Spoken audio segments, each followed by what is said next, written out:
आज चाहिँ वेदर पुरा बिग्रियो। आज चाहिँ घाम पनि लागेको छैन राम्रोसँगले हो।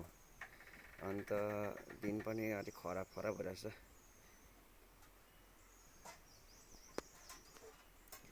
तिमीलाई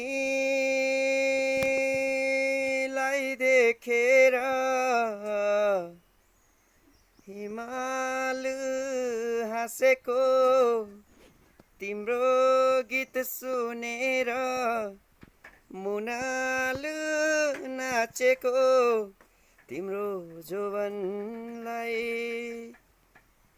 ओ देखेर पिरती गाँसेको भन्ने गीत छ। आउँदैछ अब यो गीत मेरो बिस्तारै बिस्तारैसँगले। आज दिन खतम छ, सब बिग्रेर वेदर। घाम लाग्नु छैन, यस्तो खालि के हो, मजा आउँदैन नि यस्तोमा काम गर्नु।